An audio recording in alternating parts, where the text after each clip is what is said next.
तो कई बार हमने ये देखा है कि जो डिपार्टमेंट है वो जो भी केस वगैरह जो है वो फाइल करता है, तो उसमें जो उसका व्यू पॉइंट होता है वो अलग होता है और जिसके अगेंस्ट में हुआ उसका अलग होता है। तो जो इन सब के बीच में जो लीगल मैकेनिज्म है इसका वो क्या है? तो जो टैक्स बेस्ड रिजीम है आज की तारीख में, जीएसटी में या पहले भी हम बात करते हैं, that is a self assessment regime. उसका मतलब ये हो गया कि सरकार ने आपको फ्री हैंड दे दिया कि आप अपने हिसाब से जो भी ट्रांजेक्शन है जीएसटी रिटर्न्स के फॉर्मेट है उसमें रिपोर्ट करें और आपके हिसाब से टैक्स पे करें, आईटीसी क्लेम करें। पर पैरेलली गवर्नमेंट के पास में डिपार्टमेंट को भी काफ़ी सारे पावर्स दे रखे हैं फॉर असेसमेंट, ऑडिट के, इन्वेस्टिगेशन के, स्क्रूटनी के, कि वो जो भी आपने ट्रांजेक्शन्स रिपोर्ट किए उसकी वो ऑडिट कर सकता है, उसकी स्क्रूटनी कर सकता है, उसको चेक कर सकता है डिटेल में। तो कई बार होता है कि उसमें डिफरेंस ऑफ ओपिनियन नज़र आता है। डिपार्टमेंट के हिसाब से किसी चीज़ पे टैक्स लगना चाहिए, आप कहेंगे कि भैया एग्जम्पशन मिलता है। आईटीसी नहीं मिलनी चाहिए, डिपार्टमेंट कहेंगे, आप कहेंगे कि नहीं मेरे हिसाब से आईटीसी मिलती है। तो अलग अलग उसमें डिफरेंस ऑफ ओपिनियन आ सकती है। तो उसके लिए भी पूरा एक लीगल मैकेनिज्म प्रिस्क्राइब्ड है जीएसटी लॉ में कि पहले ऑडिट, इन्वेस्टिगेशन या स्क्रूटनी जो भी होगी उसका कंक्लूजन होगा, फिर वो अल्टीमेटली कन्वर्ट होगा अगर डिपार्टमेंट की तरफ से कोई केस बनता है तो उसके लिए उनको सबसे पहले एक शोकॉज नोटिस जारी करना पड़ेगा, जिसको हम कह सकते हैं demand notice. So that is the first stage जहाँ पे वो आपको कहने वाले हैं, क्वांटिफाई करेंगे सबसे पहले तो आपकी डिमांड को, कि मान लीजिए 10 लाख का आपने आईटीसी गलत क्लेम कर रखा है, तो ये 10 लाख का वो एक शोकॉज नोटिस आपको जारी करेंगे। अब शोकॉज नोटिस जारी करने के लिए हमारे पास दो प्रिंसिपल सेक्शन होते हैं, एक 73 है और एक 74 है।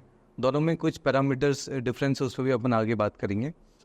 तो शोकॉज नोटिस आया आईटीसी की डिमांड का, प्लस उसमें कॉन्सिक्वेंट आपकी इंटरेस्ट की बात आएगी, प्लस आपकी पेनल्टी की बात आएगी। दोनों में पेनल्टी के डिफरेंट मैकेनिज्म है, 73, 74 में अलग अलग मैकेनिज्म है। शोकॉज नोटिस के बाद में आपको रिप्लाई फाइल करना, उसका आप अपना एक डिटेल रिप्लाई फाइल करेंगे।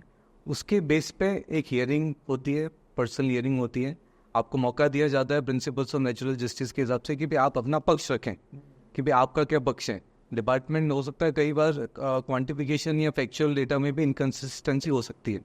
बीच में हमारे पास एक केस आया था जिसमें आईटीसी की कोई डिमांड थी, डिमांड बन रही थी 5 लाख की, पर कोई सिस्टम के कारण वो डबल हो गया, एग्जैक्टली डबल, 10 लाख। तो अगर ये मौका मेरे को नहीं मिलता पर्सनल हियरिंग का, तो मैं उसको प्रस्तुत ही नहीं कर पाता अपनी बात को, तो वो आगे ऑर्डर में कन्वर्ट हो जाता। तो हमने अपना मौका रखा, उन्होंने उसको एक्सेप्ट कर लिया कि it was a clerical mistake. उसके बाद में वो अपना ऑर्डर पास करेंगे, असेसमेंट ऑर्डर पास करेंगे, जिसको डिमांड फाइनली कंफर्म हो जाए। अब उसके बाद आपके पास दो रास्ते हैं, या तो आप उसको पे कर दें, लुकिंग टू दी कि भी अपना कितना अमाउंट इन्वॉल्व है, इशू क्या है, या फिर आप उसको आगे कंटेस्ट कर सकते हैं अपील में। तो अपील का भी प्रिस्क्राइब मैकेनिज्म दे रखा है जीएसटी लॉ में। उसके दो स्टेजेस हैं। अभी अपन बात कर रहे हैं before high court, high court supreme court एक सेपरेट स्टेज हो गई। उससे पहले दो स्टेजेस होती हैं, एक फर्स्ट स्टेज अपील और उसके बाद second stage appeal. First stage appeal पे आपको एक प्रिस्क्राइब टाइमलाइन होती है, 3 महीने के अंदर आपको अपील उसकी फाइल करनी होती है। अब अपील फाइल करने के लिए आपको एक प्री डिपॉजिट करना पड़ेगा, that is 10% of the tax amount at first stage पे। फर्स्ट स्टेज को हम नॉर्मली कहते हैं commission appeals, additional commission appeal, joint commission appeals. Centre की अलग चलती है स्टेट गवर्नमेंट की, क्योंकि दो डिपार्टमेंटल ऑफिसर्स हैं। आप अपील फाइल करेंगे, फिर वापस हियरिंग होगी, अपीलेट अथॉरिटी आपकी बात को सुनेंगी। हो सकता है वो वहीं पे आपको रिलीफ दे दें, या रिलीफ नहीं मिलता तो फिर आप आगे उसको चैलेंज करना चाहेंगे, तो उसका एक और सेकेंड अपीलेट अथॉरिटी की स्टेज है, उसमें आप अपील फाइल करेंगे। दैट इज़ उसमें फिर वापस एडिशनल 20%। अच्छा, ये तो फिर बढ़ता चला गया, तो मतलब मैक्सिमम 30%, 10 + 20। तो मतलब कि आपको अगर आज कोई लिटिगेशन भी करना है तो उसकी मेजर कॉस्ट है ऑफ वर्किंग कैपिटल। मान लीजिए आप अगर केस आगे जीत जाते हैं तो आपको उसका रिफंड मिल जाएगा, पर it is a working capital blockage, क्योंकि आज कोई भी केस आज स्टार्ट होगा, शोकॉज नोटिस होगा, ऑर्डर होगा, अपील होगी, फिर ट्रिब्यूनल में जाएगा। जो सेकंड स्टेज है वो ट्रिब्यूनल में जाएगा, तो कम से कम 2-1 साल का प्रोसीजर तो आप मान के चलें। और अभी क्योंकि ट्रिब्यूनल अभी तक जीएसटी में नोटिफाई तो हो गया पर फंक्शनिंग नहीं है, even after 6 years of GST implementation. वो नोटिफाई कर दिया था उन्होंने, अपनी अलग अलग बेंचेस सेटअप कर दी, पर अभी तक वो फंक्शनिंग हुआ नहीं, उसकी अपॉइंटमेंट्स और सारी चीज़ें चल रही हैं। और अभी क्योंकि अब इलेक्शन का एमसीसी पे लग गया, तो कोड ऑफ कंडक्ट तो हो सकता है इसमें और डिले होने वाला है। So this is the procedure जिससे हमें चलना पड़ेगा। Then after tribunal comes high court and then supreme court. तो ऐसा आपका लिटिगेशन का एक लीगल मैकेनिज्म आपके पास पूरा अवेलेबल होता है। इसमें एक चीज़ और मैं ऐड करना चाहूँगा कि जो 73 और 74 का शो कॉज नोटिस है या उसके बाद जो डिपार्टमेंट को ऑर्डर पास करना है, उसका भी एक टाइम लिमिट दे रखा है जीएसटी लॉ में कि आपको विद इन 3 years या विद इन 5 years ऑफ एक रिलेवेंट डेट आपको वो show cause notice and order pass करना पड़ेगा। मान लीजिए अगर किसी 18-19 की अपन सपोज बात करें आज कि 18-19 की कोई ऐसी डिमांड है जो सेक्शन 73 में लगती है और उसका अब 3 साल का पीरियड निकल चुका है, तो वो आप उसका शो कॉज नोटिस आज की तारीख में नहीं इशू कर पाएंगे। वो डिमांड आपकी एक तरह से ख़त्म हो गई, टाइम बार हो गई। तो वो भी एक प्रिस्क्राइब मेथोडोलॉजी की भी आपको टाइम बारिंग प्रोविजन से गवर्न होता है, और मेरे को भी अभी लगानी वो टाइम बारिंग प्रोविजन से लगानी। तो दिस इज़ द एक basic structure of section 73 and 74 जो अपना फाउंडेशन होता है उसमें। डिस्प्यूट रिजोल्यूशन एक तरह से करने के लिए ये तरीका है कि वेयर डिफरेंस ऑफ ओपिनियन है डिपार्टमेंट की और अपनी। इसमें मैं एक चीज़ ऐड करना चाहूँगा कि जो नोटिस इशू होता है सेक्शन 73 में और 74 में, these are the first stage basically, जहाँ पे एसएससी को ये बताया जा रहा है और उसको ये पूछते हैं डिपार्टमेंट वाले कि हमारे हिसाब से ये इशू आपके फर्म के अंदर या आपकी कंपनी के अंदर है।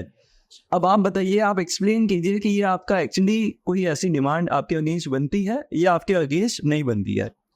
अब इसमें सेक्शन 73 की जहाँ हम अगर बात करें तो दैट इज एक्चुअली, अगर मेरी कोई नॉर्मल कोई मिस्टेक वगैरह हो गई है तो वो सारे सेक्शन, कोई अगर मिस्टेक हुई और डिपार्टमेंट को पता पड़ता है तो वहाँ से डिपार्टमेंट मेरे को एक नॉर्मल शो कॉज नोटिस दे सकता है। 74 ऑन द अदर हैंड वो कब लगता है जहाँ पे एक्चुअली कोई फ्रॉड अगर मैंने किया है या मैंने कोई मिस स्टेटमेंट दिया हो या मैंने कोई सेपरेशन करा हो फैक्ट्स का, जिसके बेसिस पे मैंने जो टैक्स इवेजन वाली बात आ रही है कि मैंने टैक्स इवेजन किया है, in that case only department को 74 के अंदर नोटिस देना चाहिए। So this is the basic of issuing notices. दूसरा जो और डिफरेंसेस 73 और 74 में है, एक तो जैसा सर ने बताया कि टाइम पीरियड दोनों के अंदर अलग अलग है, क्योंकि 73 जो नॉर्मल कोई मिस्टेक हुई है उसके लिए अगर नोटिस देना है तो उसके लिए 3 साल का टाइम लिमिट है। जब भी आप अपना एक एनुअल रिटर्न होता है वो फाइल करेंगे, वहां से उसकी ड्यू डेट से आपको 3 साल मिलेंगे। इसके सामने अगर हम 74 की बात करें तो वहाँ एक्चुअली कोई इल इंटेंट था जिसकी वजह से फ्रॉड वगैरह हुआ है, तो वहाँ डिपार्टमेंट को भी ज्यादा टाइम दे रखा है। वहाँ पे बोल रखा है कि आपको 5 साल मिलेगा from the due date of filing annual return, so that is also justified in a way. तीसरा जो इसके अंदर बहुत बड़ा एक डिफरेंस है वो ये होता है कि 73 सेक्शन में अगर कोई भी मेरे ऊपर डिमांड निकलेगी उसमें वो डिमांड तो मेरे को पे करनी है, 74 में भी पे करनी है, दोनों में इंटरेस्ट भी पे करना है। मेन चीज है वो होती है पेनल्टी। अगर 73 में आप बात करोगे तो वहाँ पे आपके ऊपर पेनल्टी छोटी है, 10% तक रेस्ट्रिक्टेड है कि जो भी डिस्प्यूटेड आपकी डिमांड है उसका 10% आपको पे करना पड़ेगा। 74 ऑन द अदर हैंड वहाँ पे आपके ऊपर 100% पेनल्टी है, क्योंकि वो फ्रॉड वाली कहीं एक बात आ जाती है। और एक्चुअली डिपार्टमेंट के अभी बहुत सारे जब नोटिस आते हैं तो वो कितनी बार ऐसा होता है कि वो सीधा 74 में इशू हो जाता है, एज इफ कि मैंने या जो भी हमारे एसएससीज हैं उन्होंने कोई फ्रॉड किया ही है। सेपरेशन का ही एलिज होता है। And it is actually settled principle, जहाँ सुप्रीम कोर्ट ने बोला है कॉस्मिक डाई केमिकल्स के केस में, जहाँ ये समझाया था कि अगर किसी क्लाइंट ने, किसी एसएससी ने अगर कोई सेपरेशन करा है, फ्रॉड करा है, तो डिपार्टमेंट को वो फैक्ट्स भी कहीं नोटिस के अंदर बताने होंगे कि किस बेसिस पे आप ये कह रहे हो कि 74 के अंदर इसको नोटिस इशू होना चाहिए। अभी जहाँ हम ये चीज़ देखते हैं तो बहुत सारी बार ये वाली चीज़ें कहीं मिसिंग रहती है। और इनके अंदर भी जब हमारे मैटर्स हम अगर कहीं डिस्कस करते हैं तो there may be variety of cases. कितनी बार ऐसा होता है कि मैंने इंटरप्रिटेशन ए इंटरप्रिटेशन लिया, डिपार्टमेंट भी इंटरप्रिटेशन ले रहा है, there can be difference in views also. तो वो इंटरप्रिटेशन का कहीं अगर इशू आता है तो वहाँ पे भी इट इज सेटल लॉ कि 74 या फ्रॉड जैसी जो बात है वो वहाँ पे नहीं लग सकती। सिमिलरली एक आप लोगों का डिस्कशन पहले हो रहा था सफारी रिट्रीट्स के लिए भी, जैसे तो वहाँ पे भी बात आ रही है कि there is a judgment of high court जो कहता है कि आपको क्रेडिट मिल सकती है। लेकिन से अगर आज भी मैंने वो क्रेडिट ले रखी है, मैंने कोई एक मॉल बनाया है, डिपार्टमेंट अगर मेरे को नोटिस इशू करता है सेइंग कि आपने तो फ्रॉड करा है या आपने सेपरेशन करके क्रेडिट लिया है, तो आई कैन वेरी वेल से कि मेरे फेवर में ये जजमेंट है। अगर मेरे फेवर में जजमेंट है तो there is no ill intent, मैंने तो ऐसी चीज। और ऐसे ही अगर हम और एग्जांपल्स लें तो कितनी बार ट्रांजेक्शंस ऐसे होते हैं जो मैं कहीं छुपा नहीं रहा होता, मेरे से गलती हो सकती है, मैंने अपने बुक्स ऑफ अकाउंट्स के अंदर कोई इनकम बता रखी है लेकिन ड्यू टू उससे अकाउंटेंट की मिस्टेक हो गई या जो भी चीज़ हो गई कि वो मेरा अपने जीएसटी रिटर्न्स में कैप्चर नहीं किया, उसके ऊपर टैक्स पे नहीं किया, और इस बीच अगर डिपार्टमेंट को पता पड़ गया तो वहाँ से एलिगेशन कभी आ सकता है कि आपने कहीं फ्रॉड किया, आपने छुपाया है, आपने टैक्स पे नहीं किया।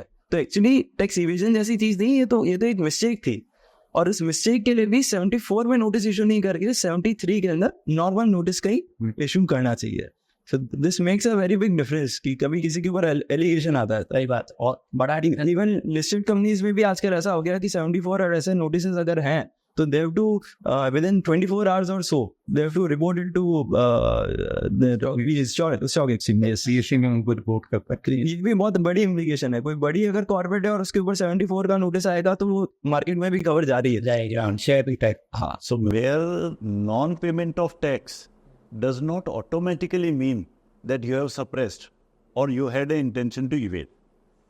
There has to be some positive corroborative evidence given by the department that this was unearthed by us.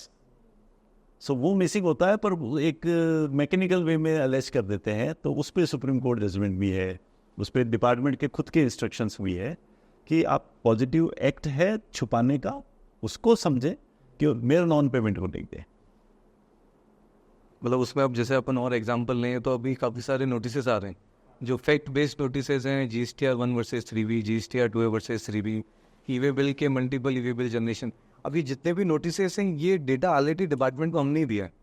We have filed our returns GSTR 1, GSTR 3B, supplier ने GSTR 1 फाइल किया, उसके बेस पे GSTR 2 reflect हुआ, e way bill को मैंने generate किया। तो all these transactions are already knowledge of the department. जब आपके ऑलरेडी वो चीज़ नॉलेज में है, उसी के बेस पे आप नोटिस दे रहे हैं, so that notice can only sustain in 73, वो 74 में सस्टेन करेगा नहीं, क्योंकि there is no wilful default. तो वो टेक्निकल बात है उसमें।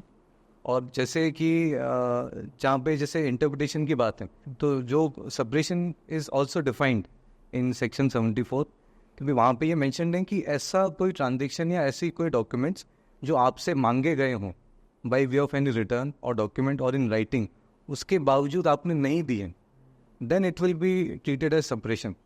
अभी क्या होता है, काफ़ी बार ऑडिट्स में काफ़ी सारे इश्यूज निकलते हैं। अब ऑडिट में जो इश्यूज निकलते हैं, अल्टीमेटली मैंने ही सारा आपको डेटा दिया, अपना टैली का डेटा भी दिया, बुक्स ऑफ अकाउंट्स भी दिया, उसके हिसाब से आपने चीज़ें वहाँ पे एलिज करी। हो सकता है मेरे से गलती होंगी, जैसा सौरभ जी ने बताया कि मिस्टेक हो गई, कोई RCM का कोई लाइबिलिटी थी मैंने नहीं पे करी, अकाउंटेंट से मिस्टेक हो गई। सो वहाँ पे भी कहीं ना कहीं सब्रेशन की बात नहीं आनी चाहिए, 73 के नोटिस से सस्टेन करेंगे। इसी में एक चीज़ थी कि से आज एक्चुअली कोई मेरे से गलती हुई है, डिपार्टमेंट ने मुझे नोटिस दिया है सेक्शन 74 के अंदर, या इवन नोटिस आने से पहले ही अगर मुझे कहीं हमारे से ऑडिट्स वगैरह हो रही है, किसी चीज़ में ऐसा निकला है और मैंने उस मिस्टेक को एडमिट किया, मैंने अपनी टैक्स लायबिलिटी और इंटरेस्ट जो था वो मैंने सारा चुका दिया। क्योंकि एक डिस्टिंक्शन है, सेक्शन 73 ये कहता है कि अगर नोटिस इशू नहीं हुआ है उससे पहले अगर आप सारा टैक्स का पेमेंट कर दोगे तो हम कोई पेनल्टी नहीं लगाएंगे। और 74 में ऐसा है कि अगर नोटिस इशू नहीं हुआ है फिर भी अगर हमारे बताने के बाद आपने कोई पेमेंट किया है तो भी 15% पेनल्टी तो जमा करानी पड़ेगी, क्योंकि कोई अगर नहीं बताते तो आप फ्रॉड कर जाते। तो मेरा इंटेंशन ये है कि मेरी तो ऑडिट आपने मिक्स ऑफ अकाउंट्स की बेसिस पे ही करी है, वहीं से ये सब चीज़ें निकली है कि मैंने कोई टैक्स कम पे किया था and I have admitted and I have paid also. तो डिपार्टमेंट कितनी बार क्या करता है कि वो 74 के अंदर ही नोटिस देता है, तो जबकि मेरी सारी लायबिलिटी पेड है लेकिन वो पेनल्टी का नोटिस देता है। और फिर मुझे क्या करना पड़ता है, जो जैसा हम डिस्कस कर रहे थे कि अलग अलग चैनल्स है, फर्स्ट अपील है, सेकंड अपील है, देन कोर्ट्स हैं, तो वहाँ पे हमें अपील के थ्रू ये जस्टिफाई कराना पड़ता है कि हमारा कोई इल इंटेंट ऐसा नहीं था, कोई फ्रॉड सप्रेशन नहीं था, और हमें सिर्फ पेनल्टी को भी कंटेस्ट करना चाहिए ऐसे केसेस में। इसमें एक एस्पेक्ट और आता है कि कई बार क्या होता है कि क्लरिकल मिस्टेक हो गई और मेरी नॉलेज में भी आ गया, सपोज़ कि मैंने कोई रिटर्न्स में कोई क्लरिकल मिस्टेक कर दी जिसके कारण वहाँ पे दिख रहा है कि टैक्स का पेमेंट कम है पर एक्चुअल में नहीं है। मान लीजिए 10 लाख का फिगर एक्चुअल में वहाँ 1 करोड़ चला गया बाई क्लरिकल मिस्टेक, अब मैं उसको आगे एडजस्ट नहीं कर पाया। अब वो चीज़ क्या किया मैंने, डिपार्टमेंट की नॉलेज में डाल दिया बाई राइटिंग ए लेटर कि सर ये मेरे से क्लरिकल मिस्टेक हो गई है और मैं आपकी इन्फॉर्मेशन में डाल रहा हूँ। अब क्या होता है 5 साल बाद डिपार्टमेंट जगता है, वो उसका शोकॉज नोटिस देता है कि भैया आपने 1 करोड़ का टैक्सेबल इनकम दिखाई है, इस पर आपका टैक्स का है। तो वहाँ पे भी हमारे पास वो ग्राउंड अवेलेबल है कि हमने ये लेटर लिख दिया था, ये डिपार्टमेंट की ऑलरेडी नॉलेज में है, तो there cannot be any tax evasion. कि अगर मेरा इल इंटेंशन होता तो मैं लेटर लिखता ही नहीं ऑन अपफ्रंट बेसिस। तो वो भी फिर पर अल्टीमेटली सारी चीज़ें कोर्ट्स में जाके ही सेटल होती हैं, ट्रिब्यूनल से जाके ही कोई रिलीफ मिलता है। एडजुडिकेशन लेवल पे बहुत मुश्किल से इन चीज़ों पे रिलीफ मिलता है।